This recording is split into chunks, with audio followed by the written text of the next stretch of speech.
You're listening to Popcorn in Orbit, a podcast for sci-fi lovers of all galaxies, hosted by filmmakers Jeremy Major and Ian P. Causer. All right, hey everyone, welcome back. You've got Jeremy here in Canada. You got Ian over in the UK. Ian, how you doing there today? I'm great, Jay. How are you, buddy? Good. We're off to a great start here. A little something to admit to here, I guess, off the top. More confessions. So here we are. We just hit delete on this episode that we recorded because it was bad. It was truly terrible. So to put it into some context, we had a listener question episode a few episodes back, and it was really popular. And we put out the call, send us in more questions, and we'll do another episode. Yeah. And people have, and that's lovely. But we thought that not looking at the questions would provide some spontaneity and energy for the podcast episode. But didn't really work out like that, did it? Some of the questions were hard. They were. And so there's a lot of ums and ahs and pregnant pauses and but we thought it was great, and we were just listening to it back, and we're like, "Ooh, this is not good." No, it's not good. No. Jeremy actually ended the pod by going, "Nailed it." Press stop, and thankfully think I did, actually. So we're going to try again. We have now at least heard the questions once. Yeah. So we can't pretend. We can't pretend that we don't know what's coming. No. And, some of these are challenging. People are trying to stump us now, I think. They are, yeah. They are. Let's set it up. Yeah. Welcome to the second installment of the Mailbag here on the show. Mailbag 2.0, take 2. That's right. Hopefully the final take. Yeah, hopefully. There are some good questions here, and I'm excited to rehear your answers. I'm hoping to produce more articulate, interesting, and see, I'm already Yeah, I know. But look, we're film guys. We need multiple takes. Let's face it. We're not necessarily live TV people. We'd be on stage, wouldn't we? If that's what we wanted to do. Yeah, which sometimes we do that. Yeah, that's true. That's true. Good job this didn't happen at Comic-Con, isn't it? I know. The audience to hang around and go again. So this one film I made, we had this one scene that was really challenging. I wanted to do it all in one shot. I was in it. It took 48 takes. We had a whole schedule of things to do that day. That was the only shot we did. 48 takes. Now, I'm not taking the blame for all of that, but I can definitely take the blame for a lot. Yeah, plenty. 48 it was a hard takes, scene. Yeah. was doing it as a part of the problem? Yeah, that was part of the problem. Because the camera was going in, and then I had to go over to the side. And then, and it was 3 minutes, I would say. That's pretty long. It's pretty long. Yeah. Yeah. Do you find when you're getting towards 2.5 minutes in so far, everything's going great? Oh, yeah, you can freak yourself out. Yeah. Yeah. You're like, oh, that's the problem with one-ers. What if I tank it right here? Ooh, So close. Anyway, all right. Well, don't worry. We'll cut out that story I just made. No, that's a good story. All right. So are you ready, Ian Causer, for today's mailbag? I am. Let's dive in. You're really ready. I am. You're practiced and ready. Okay, here we go. I'm going to start off with something hopefully kind of simple here. Question number 1. Marvel or DC? Oh, I'm going to go DC. Okay. That wasn't one we stumbled on, to be fair, was it? We stumbled a little, yeah. You're going DC. I still find this answer challenging. I kind of like a little bit of both. I'd probably go Marvel. Something like Iron Man is a great movie for me. Yeah. So I'm going Marvel. Number 2, favorite sports movie. Do you have one in this category? I think I do. Having vomited over this answer in the previous take, I'm going to go with Rocky. Just the best of all time. We're going to stick with Rocky. This is tough. There's actually a few. I'll give a couple mentions here because I'm probably tied among them. Coach Carter. Yeah. Awesome sports movie. Yeah, love it. Sam Jackson. Yeah. Rudy. That one gets you. It. Oh my gosh, you should watch it. I know. It's about football. Yeah.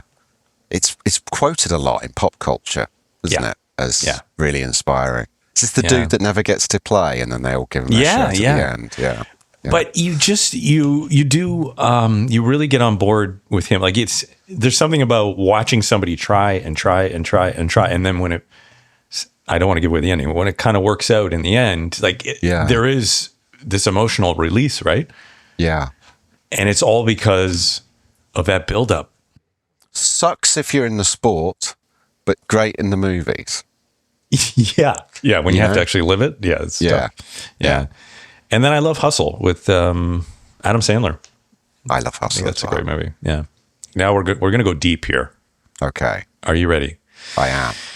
This is a writer question. So I'm going to direct it to you, Ian. How important is, in quotes, voice to a writer? It's very important. And what does that mean? What does that mean? Okay. Was that you asking or the question asking? That's me asking, because people might not know what the heck we're talking about. Voice. Yeah. Voice is what makes your writing unique to you. And it's essential. So to answer the question, it's all important having a voice, because it's what makes your writing specific. The danger, I think, when we all start writing is we write very vanilla, because you're trying to emulate great writers, or you're trying to make something fit into a genre, and that vanilla writing is poor writing. And eventually you'll get to the point where you're like, no, I'm going to inject my own personality into this, my own voice into this, my own feelings and experiences, and that's when it becomes unique. So if the person asking the question is struggling with voice, it's not that you don't have it, it just might be that you haven't been brave enough to use it yet. So be brave enough to use it, and don't worry about the outcome, because your voice can never be wrong. How do you find it? How do you know when you've got it? You know deep down what you want to write. If you don't know what you want to write, you're starting at zero. You've got no chance. But it's the way that you write it. What perspective are you going to come from? How are you going to inject yourself into this character or this situation? And what is the outcome going to be? And you've got to be brave enough to do that. You've just got to jump off that cliff, really. Because if you don't, there's no blood and heart in it. And the reader can tell. Awesome. I love it. Another one here in the filmmaking side. Do wannabe directors have to go to film school? Oh, that's a good question for you, Jay. I would say it's a really good idea. Yeah. I think we are all kind of more in touch with the process. The tools are more available than they were years ago. With our phones and everything you can do is just that. But there are some fundamentals that I really feel like you want proper training for, if this is, your sort of career focus. Yeah. Do you have to? No. Would I encourage it? Yeah. Yeah. It doesn't have to be a traditional school. I think there's a lot of good film programs out there at private organizations. Actually, and the other thing about it, and we have the Canadian Film Center here, which has turned out so many great filmmakers, but part of it is the networking. There's industry people running these programs, teaching the programs, and the faculty actually seem to make great efforts to connect you with industry people. So there can be some real value. And for me, the last thing I did was an internship, and that helped me make connections and experiences that I never would have got otherwise. So even if just for those things, I really think those internships, no matter what career path you're going into, are invaluable. I'm from the outside looking in. I would imagine there's also the technical side of what you learn as a director. Yeah. Which is essential. Sure. Whereas the more artistic side of direction, or how you're going to direct something, that's probably more aligned to natural talent than something that you can learn. But it's such a technical job, isn't it? You need to know everything. Yeah, in many ways it is. Yeah. Yeah. Favorite and least favorite famous person you've met or worked with? Okay. So favorite encounter would probably be you. Yeah. Oh, it's hard to pick one.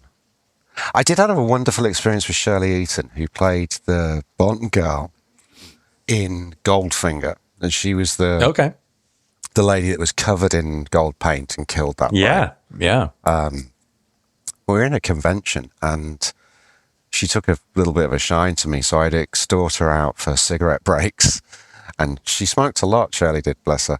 And she was just a really wonderful person, and it was lovely to learn about. Just listen to her, really, all the stuff that she'd done, working with the great Sean Connery, and she was a lovely lady, and I really enjoyed spending time with her. She'd be my favourite. Least favourite, I'm not going to go there, not publicly. I know. I have to say, most of the people that you meet that are what you would call a famous face, that they tend to be very nice people. They really do. Yeah, they do. They get a bad rap. Yeah, they tend to present very professionally on set. Yeah. Yeah. There are egos involved, but ego is required to do the job. Yeah. Something I'm very aware of. It's when that ego just inflates a little too high. But yeah. But generally speaking, the unpleasant people in this industry, I tend to find aren't actors or directors or writers. Yeah. They tend to be people who are more aligned with the financing side of the business. Yeah. That I find a little less pleasant. Enough said. Yeah, really, yeah. But speaking of internships, so this one that I had, I really lucked out. And I think I've touched on this a bit here before, but so it was called A Map of the World, and it was being shot just north of Toronto. And on that movie, like, it was starring Sigourney Weaver, Julianne Moore, David Strathairn, Wow. and it was produced by Kathleen Kennedy. So this was my first experience in the industry. Like, I don't even know if I realized how lucky I was at the time. I knew it was meaningful, though, right? And this is post Jurassic Park. So Kathleen Kennedy, it was like meeting a god, you know? Yeah. And she was fabulous and such a great problem solver. If things were going south, she was like, she knew who to call. She knew how to, like, just boom, fixing the problems. But otherwise, she was very hands off. Let the artists do their things. But Sigourney Weaver was lovely, and Julianne Moore was just such a nice person. Like, even David Strathairn, like, we chatted and quite a bit, you know, and he was great. That's so lovely, though, to have a positive first experience as well. Yeah. So it was terrific. Okay, are you ready for the next question? I think so. If you were to cosplay, who would you go as? Okay, so having done Comic Con Toronto, we've seen cosplay. Yes, we like certainly professional cosplay. Yeah. And even amateur cosplay that looks professional, you know. Yeah. It's quite phenomenal. In fact, I think we were in the minority not cosplaying. I know. That's how big it's become. Yeah. So I always figured if I was to do it, I'd go as Indiana Jones. Yeah.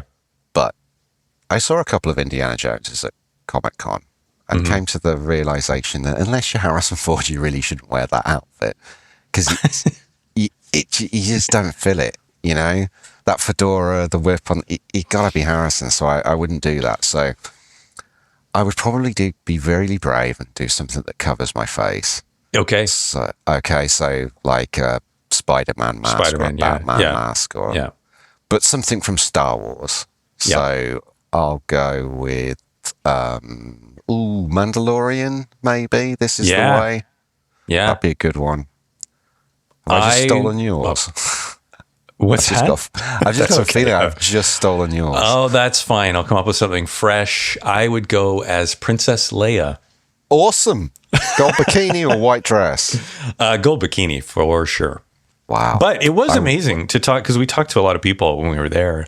You know, we were cruising around the floor and did some interviews in that. And some of these people, like, they've spent their lives growing up in this environment, like the cosplay world.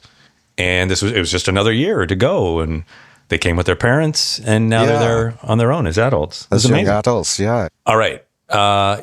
You talk, I'm literally reading the question here. You talk about the 80s and 90s enough. Boy, I could really read that with some sauce. Yeah. You talk about the 80s and 90s enough. Favorite movie made in the 1960s? Do you have one, Ian?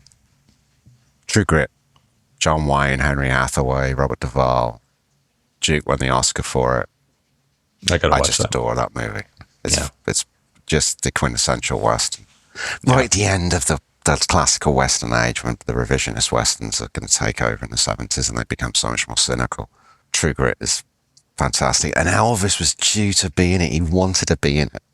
But the Colonel wouldn't allow Wow, John Wayne Elvis? John Wayne to be a build above Elvis. He wanted Elvis build above John Wayne, and it was nothing to do with John Wayne. It was Paramount going, well, look, if this was a musical and Duke was in it, we'd bill Elvis one, but this is a Western. Yeah. It's a John Wayne Western, so Elvis gets billed below him. And Elvis was fine with that, but the Colonel wouldn't let him do it. So they get Glenn Campbell in to play the sidekick LaBeouf. Okay, yeah. And Glenn was great, and right up until the day he died, he talked about it was one of the highlights of his career to make that movie with him. But I do, and you know, he does a decent job for a singer. Yeah. Acting on screen. Man, I'd love to have seen the Duke and the King together in a Western, because I'm a big Elvis fan, so you know that would have been something. Now, True Grit, like that's a name that's like, was there a remake? The Coen brothers decided to remake it, and I haven't seen it. Yeah, I won't watch it. Oh, okay. It didn't need remaking. This is a bit of a bugbear of mine. There are certain films, Ocean's 11 being one, Right. which are so different to the original and so much better than the original that it was worth remaking. And then there are certain films which are classics, like True Grit. We've got some British classics that Michael Caine made in the 60s and 70s, Get Carter being one, Italian Job being another, that were also remade. And they didn't need remaking either. You know, it's frustrating to me is leave the ones that don't need remaking alone. Yeah. Please. What about you? Have you got I'm guessing a musical maybe? It's not an era I'm very familiar with, I'll be honest. Okay. I have to say, when you started the question, not this time, the first time, I assumed they were going to say 2000s. I didn't think they'd go backwards. They went backwards. To the 60s, they went backwards. Yeah. There are some great movies from the 60s. 2001? I'm sure there are. You like that's the 60s? Yeah. Probably ranks high. Some Hitchcock, Planet maybe. of the Apes. Hitchcock. Speaking of sequels that didn't need to be, or not sequels, remakes that didn't need to be done, was the Psycho remake. Exactly. I still am not clear why that happened. Again, I haven't seen it. Why would you? It's insane. It was the whole marketing aspect of it was it's almost shot for shot. Yeah, I think what I struggle with that one is that you have this great director like Gus Van Sant, and he's remaking a Hitchcock movie almost shot for shot. It's like, what's wrong with this picture? Do you think he can't have pitched that idea? Somebody's obviously got to have come to him and said, here's lots and lots of money. I just can't imagine he would have come up with that. I know. It's a mystery. Yeah. There was a great movie in the 70s called Papillon, a personal favourite of mine. Steve McQueen, Dustin Hoffman. They remade that with Charlie Hunnam. And you just I don't think anybody went to see it. But if you want to watch Papillon, you're going to watch the brilliant original with Steve McQueen and Dennis Hopper. So weird. Dustin Hoffman. Right. It's happening again. No. I ain't joking. No. All right. Next question. The Martian or Interstellar? Is this as preference or as which is I'm assuming better? this is preference. Preference Martian. I love it. And it's fun. But you think Interstellar's better? I'm just trying to read your response there. If you're asking me which is the better movie, I'd have to say probably Interstellar, because it just does stuff that I've never seen before. But it's a really close call. But I've certainly watched The Martian more times than I've watched Interstellar, because The Martian's perfect filmmaking. It's popcorn filmmaking, I know. But it's intelligent popcorn filmmaking, and it's Ridley's brilliant. Yes, I agree with you. The Martian is, just a great popcorn movie. It's it's certainly more like universal in its appeal. You can't really watch it and dislike it. I don't even think that's possible. I had somebody ask me if it was a true story. It almost feels like it has that feel of, I mean, I didn't react as charitably as that to the question. No, because you'd have to live under a rock. Yeah. We haven't gone to Mars yet, buddy. Try breaking that to somebody who's just watched The Martian. But it does have that Apollo 13. I'm talking about the movie now, not the disaster. Yeah. That kind of, there's something real about it in the way that everybody's pulling together to achieve this outcome. Yeah. Which I think was the intention. Yeah. And there's no antagonist. It's very rare. What's the antagonist? Mars? Is that? But even Mars doesn't try and beat him up. Yeah. A little bit. man versus nature. It's just being Mars, isn't it? Yeah. That's what Mars does. So it's a bit like that would have been a good alternate title. Or a tagline. The Martian. Yeah. That's what Mars does. If you go to Mars, you can't blame Mars. If you get to Mars, get stuck there, that's not Mars's fault. Mars won't hear you scream. But you know how everybody comes together, and I particularly like the way NASA is assisted by the Chinese Space Agency in order to, you know, and they even say the line that we're not going to get governments involved. We've got to keep this between scientists. Right. Okay. I feel like that's just a little sort of nod and a wink to. It's that writer's voice. Yeah, the voice. Yeah. I don't know if Andy Weir wrote that or that's Ridley just sticking it in there. Sure. Yeah. Let's keep the presidents, the prime ministers out of this because they're going to ruin it for everybody. Sure. Now, as you know, I would choose Interstellar. I just love the emotional weight of that film, but they're both great. Yeah. They're both great in their own way. It's actually really hard to compare them. I feel like they're very different. Like, they both take place in space, but they came out roughly the same. I'm just trying to think why somebody would ask them to be compared. But I suppose they came out at the same time. They're kind of hard-fi. I know they're in space, but they're not crazy sort of fantasy space films. Sure. Matt Damon's in both of them. Very different role. But it does feel like almost you're comparing the charismatic brilliance of Matt Damon as a leading man with the charismatic brilliance of Matthew McConaughey as a leading man. Yeah. You know, and I think they're about two of the very best that have ever done it and can do it. So you love both characters. You're fully invested with both protagonists there, aren't you? Oh yeah. Martian's more fun. Yeah. Interstellar's heavier and just astonishing piece of filmmaking, really. Hollywood loves to do that though, where they take two films. I mean, different studios always too, right? Yeah.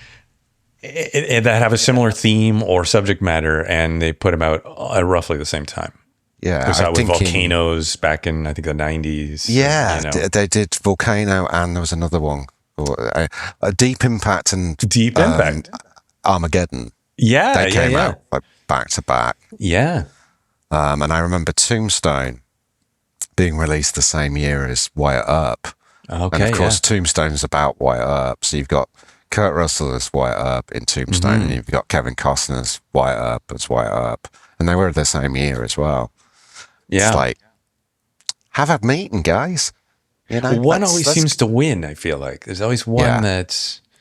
Tombstone won. Certainly. Tombstone won? Yeah. Armageddon, I think, won out of Armageddon and Deep Impact. Yeah, for sure. Then you had Volcano and what was the other one? Dante's Peak. Dante's Peak. Yeah. Which one won there? I'm trying to remember. The one with Tommy Lee Jones in, I think, which is Volcano. Yeah, maybe. I think so. Yeah. Okay, we can move on. Yeah. But it's an interesting subject. Yeah, it is. Maybe Hollywood needs more of that. Like you think about Barbie and Oppenheimer, right? You wouldn't put them together. No, you wouldn't put them together, but it became this competition. Yeah, Barbenheimer. And it became one of the biggest weekends in like box office history. So, and you've not seen Oppenheimer? I have not. And I have not seen Barbie. So it worked. Yeah. You know? Boy, that says a lot about us. I go to see Nolan's Oppenheimer, and you went to see, was it Greta Gerwig's Barbie? Yeah. Not on the same day at the same theatre. I'm just saying we met afterwards to compare notes. But. Yeah, no. Okay, moving on. Where do you stand on the hundreds of, in quotes, paid for services that purport to help your career? Whew. Okay, this is another reason we're taking another take at this episode, because I think my rant went on for Castro-esque 3 hours, 15 minutes. Right. I call it the hope industry. Yeah. I think there's a lot of people making a lot of money out of people by selling hope. Yeah. And people should really be careful. That's all. See how I've managed to condense that 3 hour rant? That was amazing. We're not selling hope here, that's for sure. We're not. There isn't any. There's no hope. No. So they can't sell it. You can't sell something that doesn't exist. No. No, it's for for people who aren't in the industry, what we mean is there's a lot of services there for actors to get greater headshots. Yeah. There's a lot of services for writers to get great coverage notes.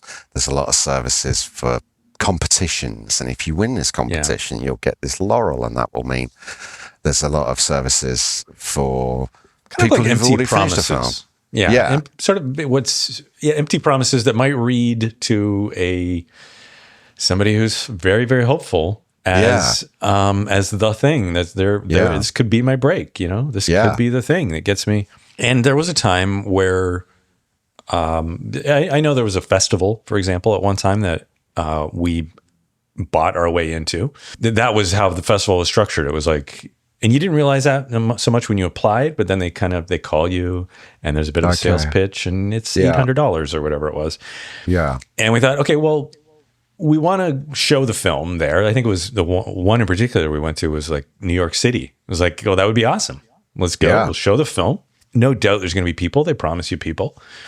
And we went and there were no people. Really? There was a marketplace with no people. Oh, my word. Yeah. And so you do have to really be cautious about some of these things. That's pretty horrific, isn't it? I mean, yeah. And you get these emails. It's just marketing spam, isn't it, really? Yeah. If you must enter this festival, you must enter this competition. Yeah. And my advice is always scroll down and you'll see the dollar amount they're requesting. And then press spam. If these people could help you get into the industry, they wouldn't be doing this. They'd be working in the industry. It's the way that I try and explain it, particularly to young writers. Yeah, they wouldn't be charging a fee. Like this industry very much works in partnerships. Yeah. And when somebody believes in the project, they invest their time, energy, relationships in it. Yeah, exactly. And to be honest, you don't. Yeah. If you want coverage on your script for any writer out there, what coverage is it? It means somebody's reading it and grading it and giving you their notes. Send it to somebody else in the industry who's a friend of yours, whose opinion you'll respect. Yeah. A, they won't charge you to read it. B, you'll get a more honest read. Yeah. Because there is something about this industry when you're friends with somebody in the industry, they're brutally honest. And that's what you want, isn't it? Yeah. Whereas I've paid for coverage reports right at the start of my career, and I look back on them now and they're just fluff. Yeah. Really good premise. Really like the characters. 2 out of 10. And you're like, what? Yeah. That doesn't make sense. They put all these positives down and then give you a 2 out of 10 or something. We liked all the words you used, just not in that order. Yeah. That's. But do a rewrite and then send it back in, and we'll pay us again, and we'll give you a different opinion. That's why I call it the hope industry. If it wasn't taking money off people, I wouldn't be quite so harsh about it. But it is taking money off people. Yeah, and it's kind of this idea that there's more opportunity than there is. Yeah, for that money. You know what I mean? We have relationships with all the top agencies. Yeah.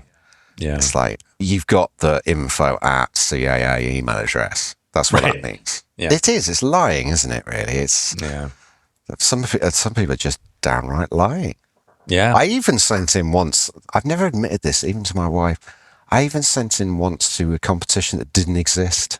Wow. And it was the credit card company that found out it was a con and told me it was a con, and I was waiting for the results. That's how much I still didn't realize the whole thing was a con. This is a big issue, even on Film Freeway. And there's things to look for.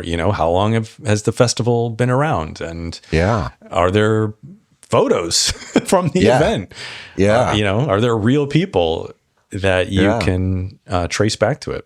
It's a pretty vulnerable population to be going after. As people try and follow the dreams. I don't love that. Yeah. Then again, on a more positive note, only yesterday I had an email from a Nigerian prince saying that if I sent him $5,000, he can then send me $1 million to make my film. So, wow. That's worth following up on. Yeah. Well, I've PayPal'd him. Oh, good. Has he got back to you? He didn't have Venmo. No, I haven't heard anything yet, but I'm sure it's all good news.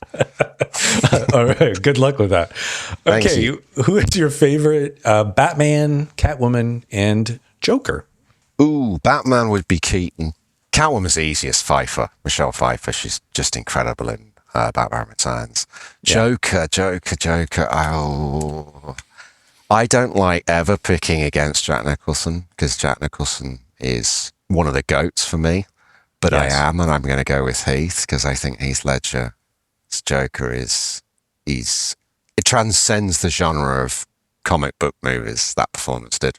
I agree completely. I think where Jack Nicholson's different, and even that whole that era of the Batman, it doesn't take itself as seriously as I call the it Christopher the Tim Nolan Burton effect. Yeah. It's very Tim Burton. It's a little more comic book or something, right? Michael Keaton is funny. I mean, he's just he's got such a great personality, right? So it's just not as serious. So you actually take pleasure in watching Jack Nicholson do his thing. Yeah. Right? Even though he's doing horrible things. I know. But there's something about Jack, he can get away with it. Whether it's The Shining or The Departed, there's something about Jack that however horrific he plays, that's what I mean, he's one of the GOATs. Whereas Heath is like a frighteningly disturbing portrayal. Yes, that's a definite case of actually working out who is this guy. Yeah. If he's in Arkham Asylum and he's, it's actually sitting down and going, if this was a real person and he cuts the scars into his face for the perma smart, who is he? Which what did you think of the Joker and Follow Your Dirt? What did you think of Joaquin Phoenix's Joker?